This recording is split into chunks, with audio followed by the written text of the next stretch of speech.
habeen wanaagsan daawadayaal ku soo dhawaada wararkii ugu dambeeyay dagaalka ay Puntland kula jirto kooxaha Daesh qodobada aan caawidin hayo waxa kamid ah maxaa ka jira in dagaalka ay Puntland kula jirto kooxaha Daesh ay ku soo biiri doonaan ciidamada BSF ee Puntland kuwaas oo aan horay dagaalkan ugu jirin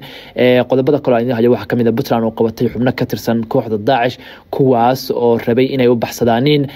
gobolada kale ee dalka iyo sidoo kale Somaliland oo iyaduna taageertay dagaalka ay Puntland kula jirto kooxaha Daesh iyo Puntland oo iyaduna u jawaabtay intaan idin gudan galin qodobada faahfaahsan waxa idin ka codsanayaan in YouTube-ka ku soo biirtaan subscribe dhaxdaan muuqaalka like noo saartaan sidoo kalena aan gabaleelka furtaanin sida idin soo gaaraan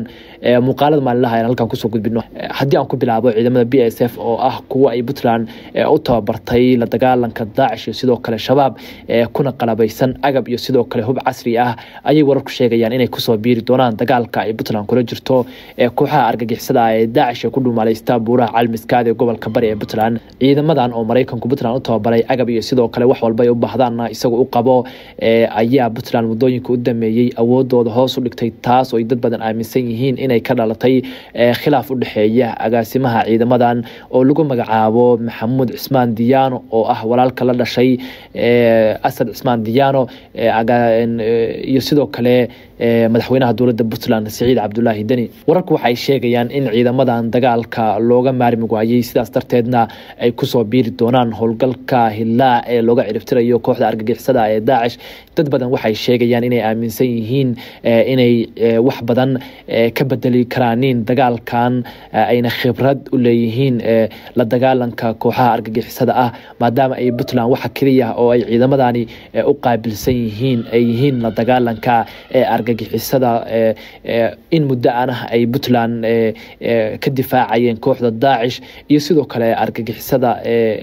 kale ee Puntland ku soo duusha haday bad noqon lahayd iyo sidoo kale haday buura noqon lahayd ba ay in muddo ah la dagaalamayeen qalab iyo sidoo kale iyo waxyaabo kale oo dheeriyana ay haystaan ciidamada BSF ee Puntland dhanka kale Puntland ayaa sheegtay inay soo qabatay firxad badan oo ka tirsan kooxda argagixisada ah oo la sheegay inay u socdeen Somaliland gobolka Sanaag iyo sidoo kale koonfurta Soomaaliya taliye ku-xigeenka ciidamada booliska Puntland oo warbaahinta dowladda la hadlay ayaa sheegay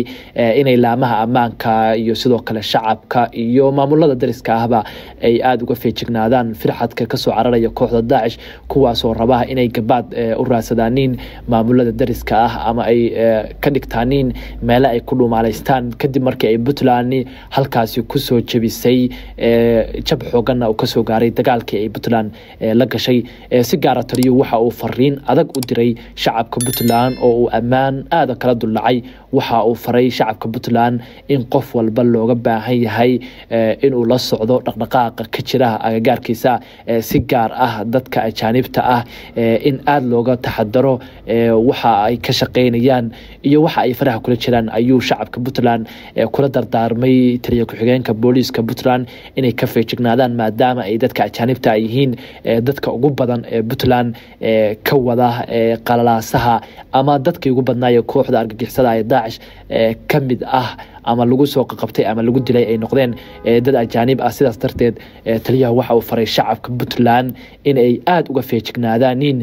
dadka ajaanibta sidoo kale taliyuhu waxa uu sheegay in gobolka Karkaar Nugaal iyo sidoo kale meelo kale oo badan in ay ka soo qabteen firxad ka tirsan kooxda oo rabay in ay magaalooyinka iyo maamulada Soomaaliya ay u gudbaanin ayna ka dhigtaan gabaad ay ku dhuumaaleystaan maadaama halkaas lagu soo jabiyay dhanka kale xildhibaan Maxamed Abiib oo kamid ah xildhibaanada Somaliland oo qoraal ku soo qoray bartiisa Facebook ayaa faray in Somaliland iyo sidoo kale shacabka Somaliland ay taageeraan dagaalka ay Puntland kula jirto kooxaha argagixisada ah ee ku dhuumaaleysta buuraha Calmiskaad ee gobolka bari qoraalkan ayaa sida tan u dhignaa waxaan taageero iyo garab istaag u muujinayaa ciidamada dowladda Puntland ee buuraha Calmiskaad dagaalka kula jira argagixisada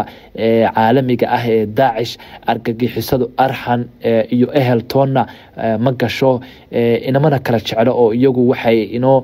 arkaan cadow inaguna waa inaynu u aqoonsanaa cadow ayuu yiri xildhibaan Maxamed Abiib sidoo kale waxa uu yiri xukuumadda Jamhuuriyadda Soomaaliland waxaan u soo jeedinayaa in ay muujiso taxadar dheeraad ah si aan firxadka argagixisada gabaadka aysan gabaad uga dhigan aan dhahay buuraha silsilada ah ee golis iyo dhulka xadka ah ee Jamhuuriyadda Soomaaliland waayo balaayo madax la qabto ayay leedahay maja la qabto male ayuu yiri waqtiga adag qof walba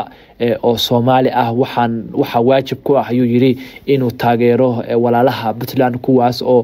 ku jira dagaal xaq ah ay kula dagaalamayaan koox argagixiso ah oo caalamka oo dhan ka dagaalanta ayuu yiri sidoo kale waxa uu yiri guul iyo sidoo kale baraare ayaan u rajaynaynaa Puntland dhanka kale wasiirka arrimaha gudaha Puntland Cabdi Faarax Juxa oo qoraalkaasi ka jawaabay ayaa waxa uu yiri xildhibaan Maxamed Abiib mahadsanid Daacish waa cadow aan wada leenahay oo Puntland iyo sidoo kale Somaliland ay tahay inay si wada jir ah ay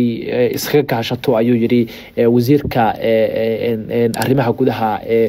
dawladda Puntland Cabdi Faarax Juxa wajiga labaad ee hilaac ay Puntland ku ciribtirayso kooxda argagixisada ee Daacish ayay Puntland aad ugu jabisay kooxda Daacish halkaasna waxa ka dhalatay firxad aad u tiro badan oo u kala carara gobolada iyo sidoo kale maamulada Soomaaliyeed Puntlandna waxay ugu baaqaysaa inay iska ilaaliyaan dhanka kale wali waxa socda dagaalada ay Puntland ku ciribtirayso kooxda argagixisada ee Daacish maanta iyo sidoo kale shalayna wax dagaalama aysan dhicin Puntland waxay isku diyaarinaysaa sidii ay u sii ambaqaadi lahayd dagaalka ka dhanka ah kooxda argagixisada ee Daacish daawada hadii halkan nala soo gaartay wax ka codsanayna in YouTube-keena ku soo birto subscribe dhahda muuqaalka like noo saarto gambaleelkana furto si ay ku soo gaaraan muuqaalada maalinlaha halkan ku soo gudbino